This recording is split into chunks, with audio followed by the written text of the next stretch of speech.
Assalamualaikum warahmatullahi wabarakatuh. Kita berani masih tetap punya rekening di tempat riba. Wa iyyazubillah. Rezeki kita sudah dijamin iwafillah. Rezeki kita tidak pernah tertukar. Maka segera tutup rekening kita yang ada di tempat riba. Karena 1 detik ke depan kita tidak ada yang tahu apakah kita masih hidup, apakah kita masih bernyawa, apakah kita masih sempat untuk bertobat kepada Allah. Ikhwafillah, jangan uang yang sedikit menjadi penyesalan tiada akhir. Tayyib, akhirnya Budi Cahyono, jazakallahu khair. Ya, kita lanjutkan. Ikhwafillah rahimakumullah. Ya, bagaimana keputusan dari fatwa DSN MUI ya nomor 77 ya tahun 2010 ini ya menetapkan fatwa jual beli emas secara tidak tunai. Pertama, hukum. Jual beli emas secara tidak tunai baik melalui jual beli biasa atau jual beli murabaha ya. Hukumnya boleh atau mubah atau jaiz selama emas tidak menjadi alat tukar yang resmi dalam kurung uang. Kedua, batasan dan ketentuan. 1. Harga jual atau saman tidak boleh bertambah selama jangka waktu perjanjian meskipun ada perpanjangan waktu setelah jatuh tempo. Ya. 2. Emas yang dibeli dengan pembayaran tidak tunai boleh dijadikan jaminan atau rahen. 3. Emas yang dijadikan jaminan sebagaimana dimaksud dalam angka 2 tidak boleh dijual belikan atau dijadikan objek akad lain yang menyebabkan perpindahan kepemilikan. Ketiga, ketentuan penutup. Fatwa ini berlaku sejak tanggal ditetapkan dengan ketentuan jika di kemudian hari ternyata terdapat kekeliruan maka akan diubah dan disempurnakan sebagaimana mestinya. Ini ada ruang ya, jadi bagi para pendengar dan juga pemirsa kalau ada masukan-masukan ini bagus banget ya. Karena Dewan Syariah ini Masya Allah ya memberikan ruang terbuka ya bagi masyarakat. Jadi kita jangan heboh di tengah umat. Jadi kita berharap para ustadz, guru-guru kami ya, tuan guru yang mengetahui kalau di dalam fatwa ini ada yang harus ya, fatwa ini ada yang harus direvisi atau ada yang harus diubah atau disempurnakan, monggo. Karena di fatwa ketiga ini sudah diberi ruang itu ya. Ini harusnya kita berterima kasih nih dengan para ulama kita yang ada di Dewan Syariah Majelis Ulama. Jadi dia dengan tawaduknya memberikan kesempatan kepada masyarakat yang kalau mereka bisa memberikan masukan yang luar biasa sehingga memberikan kemaslahatan yang banyak bagi umat ya. Di sini fatwa ini berlaku sejak tanggal ditetapkan dengan ketentuan jika di kemudian hari ternyata terdapat kekeliruan akan diubah dan disempurnakan sebagai mestinya. Ini dikeluarkan sudah sejak tanggal itu dikeluarkannya di Jakarta tanggal 20 Jumadil Akhir 1431 Hijriah atau bertepatan dengan 3 Juni 2010 Masehi. Ya, ini pada waktu itu ketuanya Kiai Dr. Kiai Haji M.A. Sahal Mahfud, sekretarisnya Dr. H.M. Ihwan Sam ya. Ini Masya Allah ya. Jadi mari kita sudah dengar fatwanya. Jadi kalau beli emas secara tunai itu sesuai fatwa nomor 77 ini mubah jaiz ya, boleh ya. Nah, bagaimana kita melihat untuk muhasabah diri kita? Karena murabahah emas ya, kita beli emas dengan cara tidak tunai atau dengan cara tangguh. Ini artinya kita hutang karena nggak boleh lagi bertambah tuh tadi ya di fatwanya. Nah, untuk itu kita coba muhasabah tentang hutang. Karena kita beli emas yang emas itu tidak kita produktifkan karena emas itu akan kita simpan. Ya. Sementara investasi itu kalau bisa bermanfaat untuk orang banyak. Jadi kalau kita punya harta ini bisa bermanfaat untuk orang banyak. Ini lisan Rasul. Khairun nas anfa'ahum linnas. Nah, ini pembahasan kita ini ya. Nah, sementara kita mau beli emas dengan cara berhutang. Yuk kita lihat tentang bahayanya hutang. Ini hutang ini sampai mati. Sementara harta yang kita hutang ini nggak ngikut kepada kita. Ya, ini yang jadi muhasabah kita. Rela nggak kita beli emas hutang? Ini kalau kita coba kita sehat atau kita sakit gitu di situ, itu akan kita lihat ya. Nah kalau kita coba lihat bagaimana dalam ajaran Islam hutang piutang termasuk muamalah yang dibolehkan. Jadi hutang piutang itu boleh, tapi diharuskan untuk ekstra hati-hati dalam menerapkannya. Ini betul nggak? Karena Rasul hutang pada waktu itu untuk makan, bukan untuk disimpan ya. Sampai beliau dipanggil Allah ya, meninggal, mati, masih hutangnya belum lunas ya. Nah, di situ ada jaminannya baju perangnya. Ya. Dan itu yang menyelesaikan adalah para sahabat ya. Nah, kenapa ini? Karena hutang bisa mengantarkan seseorang ke dalam sorga. Hutang itu bisa mengantarkan kepada seseorang ke dalam, dan sebaliknya juga bisa menjerumuskan seseorang ke dalam api neraka. Jadi punya dua kesempatan. Ya, kalau kita bisa memanfaatkan ini ya.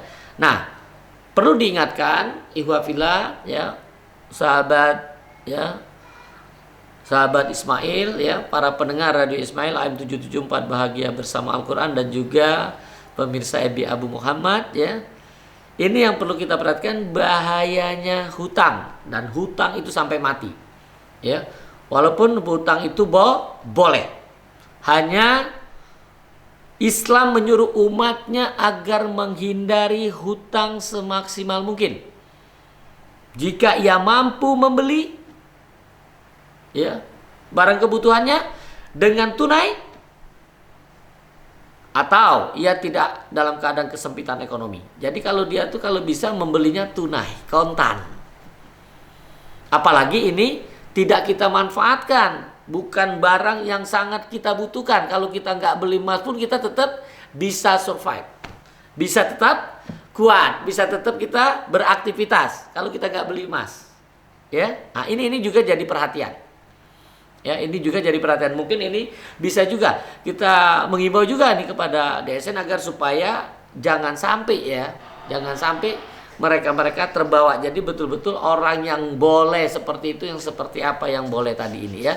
Jadi kalau kita pribadi kita lihat nih apa yang dikabarkan oleh Rasul. Ya. Karena ini syariat Islam ini. Jadi kalau kita ingin berhutang itu betul-betul itu barang yang betul-betul kita butuhkan. Nah, itu yang dicontohkan Rasul, beli makanan. Ya. Nah, kalau beli rumah gitu boleh lah gitu kan, rumah juga saat ini sudah barang primer ya, sudah barang primer sekarang itu ya, rumah ya, motor, mobil untuk dia melakukan aktivitas ya, memudahkan. Nah, karena menurut Rasulullah hutang itu dapat menimbulkan pengaruh buruk. Ini yang jarang terfikirkan. Hutang itu menimbulkan pengaruh buruk dan bencana bagi pelakunya di dunia dan di akhirat. Apa diantaranya? Perhatikan, hutang merupakan penyebab kesedihan di malam hari dan kehinaan di siang hari. Lihat orang yang punya hutang, ya, malam hari dia sudah kerja sampai malam, sampai kadang-kadang jauh sama istrinya gitu. Kalau dia banyak hutang, apa yang dia dapatkan? Badannya letih, istri jauh gitu kan. Ini kesedihan. Sudah itu dia di siang hari dihinakan nanti kalau ada debt collector, penagih, gak bisa bayar angsurannya. Hati-hati. Ini mereka para penghutang. Itu yang pertama ya, menyebab kesedihan dan juga di malam hari dan kehinaan. Jadi sedih dan hina itu. Yang kedua, hutang dapat membahayakan akhlak. Ini yang luar biasa akhlaknya orang-orang yang punya hutang. Padahal emas tadi nggak kita manfaatin. Nah, kita ini ada ancaman. Sedih, ya, sudah itu hina. Nah, kalau kita kepingin sedih dan hina, ya hutanglah ini. Ya, berhutanglah. Sudah itu yang kedua ini lagi, lebih dahsyat lagi. Membahayakan akhlak. Padahal Rasul datang ke dunia ini untuk memperbaiki akhlak. Nah, kita menciptakan supaya akhlak kita jelek. Ini orang yang punya hutang, akhlaknya jelek, itu orang yang punya hutang. Allahu Akbar. Maksudnya apa? Dalam orang yang berhutang itu dia bisa menimbulkan perilaku yang buruk bagi orang yang suka atau hobinya hutang. Apa itu? Ketika suka berhutang itu dua yang muncul, yang dia akan muncul. Suka berdusta, sudah itu ingkar janji. Itu karakter yang dikabarkan oleh Rasulullah. Orang yang punya hutang, ya, dia suka berdusta. Jadi kalau dia bicara itu dusta, banyakkan dusta. Sudah itu kalau dia janji, ingkar. Ini karakter. Jadi teman-teman kita praktisi perbankan syariah, jadi kalau nagih orang yang berhutang itu dia bohong, ya, dia dusta ngomongnya, dan tuh dia ingkar janjinya, gak usah ribut, dia sudah ngamalin itu, ya. Ini Masya Allah, ya. Karena apa? Ini hadis Rasul yang diriwayatkan oleh Imam Al-Bukhari, ya. Masya Allah, ya. Yang ketiga, Rasulullah SAW pernah mensolatkan jenazah seseorang yang diketahui masih memiliki hutang dan tidak meninggalkan harta untuk melunasi. Kalau ini kan ada jaminannya emas tadi, ya, jadi bisa ngelak nanti itu. Kalau yang ini, karena ketika dia tidak mengenalnya, ini emas bisa dia jaminkan, ya. Nah, yang perlu diketahui, semua dosa orang yang mati syahid akan diampuni oleh Allah, kecuali hutang. Hati-hati. Apakah kita mau membuat itu? Sementara orang yang mati dalam keadaan memiliki hutang akan terhalang dan tertunda dari masuk surga.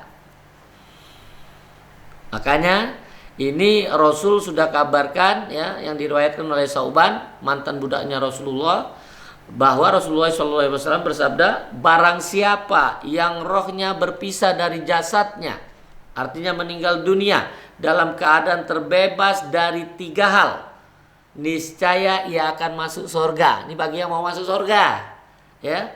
Yang pertama, bebas dari sombong. Ya, sombong itu menolak kebenaran dan merendahkan manusia. Ini yang nyampaikan praktisi, bukan ustadz. Dia tidak mau nerima nih, hati-hati. Yang disampaikan ini benar. Ya, hati-hati kalau mau hutang. Ya, apalagi ini hutang emas. Ya, jadi bebas dari sombong. Ini anak sampein ini. Ya, kalau mau masuk surga harus bebas dari sombong. Sudah tuh bebas dari khianat. Yang ketiga, bebas dari tanggungan hutang. Jadi kalau antum nanti mati hari ini tanda tangan akad murabahah emas, antum nggak pakai emas, emasnya dijaminkan, antum nggak bisa ini terhalang, tertunda, antum masuk surga nanti. Kalau nanti ahli warisnya tahu dia mau bayarin, kalau enggak emasnya diambil, ya. Tapi biasanya nih kalau di bank sudah bisa diantisipasi, ya. Dia ada 3 ini. Karena saat mengambil utang secara tidak langsung Anda telah menanamkan benih kegelisahan, ketakutan di dalam hati. Ya, janganlah kalian tambah ketakutan. Ya, kayaknya ini Masya Allah, ya. Ini Rasul kasih tahu, janganlah kalian tanamkan ketakutan ke dalam diri kalian, padahal sebelumnya dalam keadaan tenang.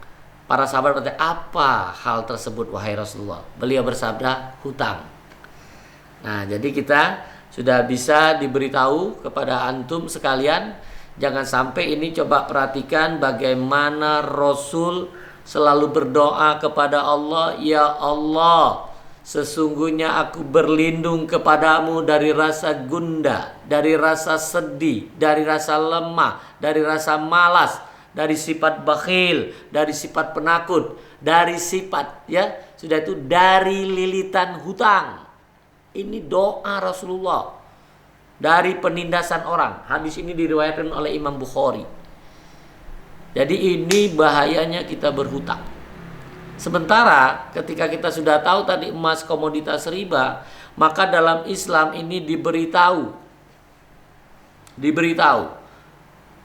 emas itu telah disebutkan di dalam beberapa ayat. Yang utama coba di ayat Ali Imran ya, ayat ketiga Ali Imran ayat 91 itu dikasih tahu di situ, sesungguhnya orang-orang yang kafir, ini orang-orang yang ingkar dan mati sedang mereka tetap dalam kekafirannya atau tetap dalam keingkarannya, maka tidaklah akan diterima dari seorang di antara mereka emas sepenuh bumi. Nah, ini ada emasnya ini ya. Emas tidak bereaksi ya. Jadi ya, jadi emas itu sepenuhnya walaupun dia menebus dirinya dengan emas yang sebanyak itu. Jadi kalau kita sudah mati nanti kita punya emas banyak, terus tahu-tahu kita ada di dalam neraka, kita tebus gitu dosa-dosa kita, nggak mampu. Ya, jadi sejak zaman dulu memang emas digunakan sebagai lambang keagungan. Makanya orang kepingin banyak emas ya, dan kejayaan sekaligus kemakmuran. Emas dijadikan ornamen hiasan takhta pada bangunan sejak zaman dulu. Selain itu emas juga digunakan sebagai alat tukar jika ingin membeli barang. Nah, ini sejak zaman Rasul ya. Jadi kita ingatkan kepada antum yang menyimpan emas, lihat, emas itu untuk diri kita, bukan untuk orang lain. Perhatiin ya. Nah, dilihat ancaman orang yang menyimpan emas, padahal kita hutang emas ini ya. Jadi di Al-Quran di surat At-Taubah ayat 35 yang artinya ya, pada hari dipanaskan emas perak itu dalam neraka jahanam, bukan di sorga ya. Dipanaskan emas dan perak itu di neraka jahanam, lalu dibakar dengannya dahi mereka, lambung dan punggung mereka, itu disetrika kepada mereka. Apa kata Allah? Inilah harta bendamu yang kamu simpan, atau dirimu sendiri, untuk dirimu sendiri.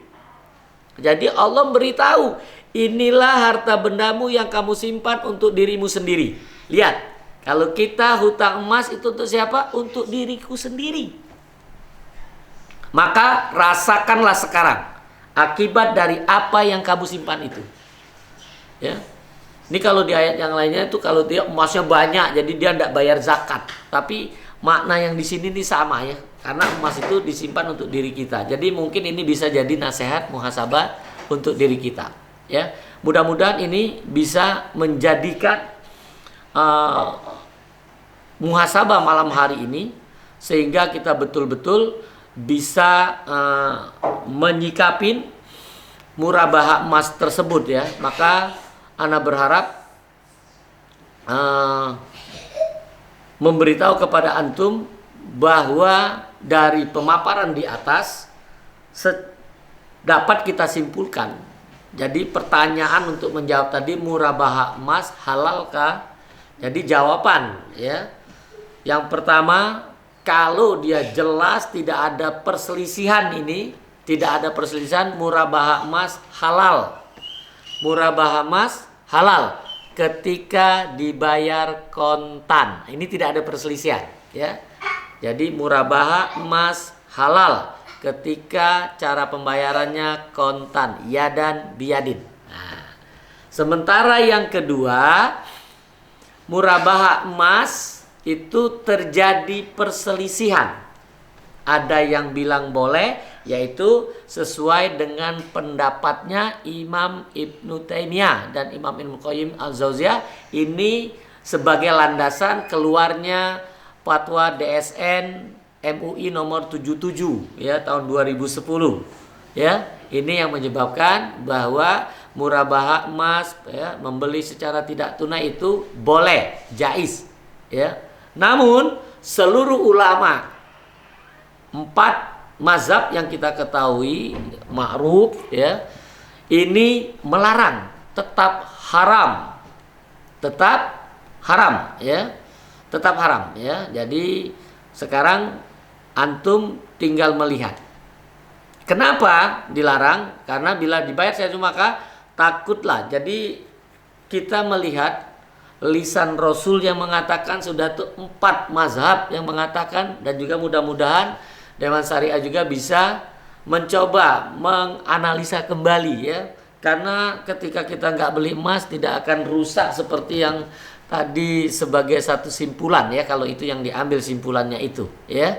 Nah, yang kita takutin emas itu barang ribawi, kita berhutang bukan untuk kebutuhan mendesak. Jadi kita nggak beli emas secara hutang pun insya Allah masih bisa beraktivitas ya. Yang perlu kenapa? Pembicara narasumber mengatakan di sini ya bahwa ya bila emas itu dibayar secara cicilan, maka kita ingin mengajak kepada antum sekalian, takutlah dengan azab Allah. Saya tetap menyatakan murabah emas itu tidak boleh, dilarang dengan alasan pertama, ancaman Allah dan Rasul bagi yang menyimpan emas dan perak, apalagi itu lewat hutang.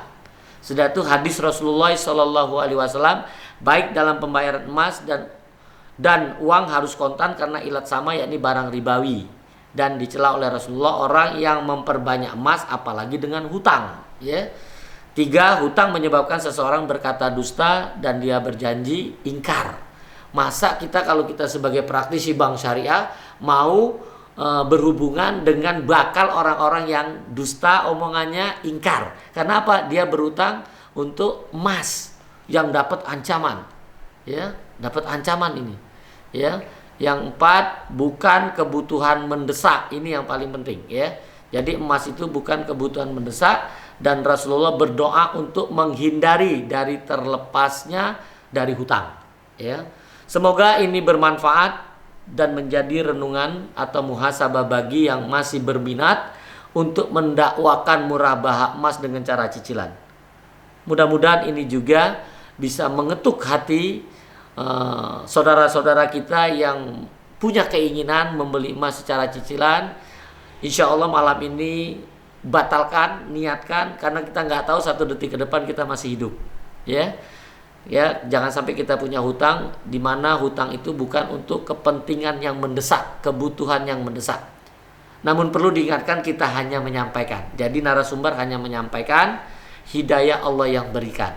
Ya, jadi kita hanya memberitahu, silakan antum yang akan memikirkan dan menindaklanjutinya. Maka bersyukurlah antum yang mendapat hidayah taufik dari Allah, karena dapat melihat dengan jelas mana yang baik, mana yang buruk dalam kacamata Islam dengan dasar iman ya, insya Allah membawa berkah. Wallahu alam. Mudah-mudahan sisa umur kita insya Allah hidup berkah tanpa riba. Kita kembali ke studio. Ini ada pertanyaan seseorang ya, dia diminta untuk berkeinginan untuk membeli beberapa gram emas. Namun disarankan oleh anaknya agar membelinya secara online karena kondisi saat ini sedang pandemi ya. Toyib ya. Tadi sudah dikatakan bahwa emas ini adalah kategori komoditas riba ya, barang-barang ribawi ya. Nah, jadi kalau dia online ini yakinlah tidak terjadi ya penyerah terimahan secara bersamaan atau secara kontan, karena barangnya tidak diterima pada. Jadi dia berharap ya, kalau kita online untuk kondisi saat ini untuk emas sulit untuk kita lakukan ya. Karena apa? Karena emas dan uang kertas ini sama-sama termasuk barang-barang ribawi. Kecuali kalau mereka tadi yang punya pendapat emas itu saat ini bukan termasuk uang, bukan termasuk harga, bukan termasuk alat tukar, gitu ya. Itu dia dikatakan dia seperti barang biasa sehingga bisa membeli secara online ya, secara online. Jadi kalau ana tetap sepakat, karena di sini Rasul yang memberitahu, jadi kalau kita membeli emas itu harus kita menerima barangnya pada saat uang kita berikan ya. Wallahu a'lam. Oke. Jadi ini juga arisan emas ya. Jadi nanti kita arisan. Kalau arisannya itu uang, nanti pada waktu kita dapat, kita beli pada saat itu tidak ada masalah. Tapi kalau dibilang arisan emas, karena ini arisannya emas, jadi setiap kita arisan bayarnya tuh dihargai sesuai dengan harga emas gitu kan. Padahal emasnya tidak kita berikan, kita memberikan uang. Ya, jadi kalau itu sebenarnya arisan itu kita kumpulin ya. Jadi bagusnya dia arisannya arisan uang untuk sejumlah, dan kita harus sama itu kalau arisan, nggak boleh ada tambahan walaupun satu rupiah ya. Jadi arisan itu identik dengan hutang ya. Jadi kalau kita uang dengan uang, kalau ada emas dia harus bersamaan. Sementara kita kalau arisannya emas padahal yang kita serahkan uang, ini nggak benar ya. Jadi kita ini berbeda ya. Jadi kalau kita aksan, sebaiknya kalau mau arisan emas ya, yang betul-betul kita berikan adalah emas ya. Berapa misalnya 10 gram kita, atau berapa gram berapa orang, bisa 10 gram dapat 100 gram gitu. Semua harus menyerahkan emas dan tidak boleh ada tambahan. Ya, tidak boleh ada tambahan. Jadi 100 gram yang didapat pada waktu itu. Nah, untuk saat ini kan tidak. Kita tidak menyerahkan emas, maka ini hindari. Karena nanti itu akan termasuk subhat yang akan menjurus kepada riba. Wallahu a'lam.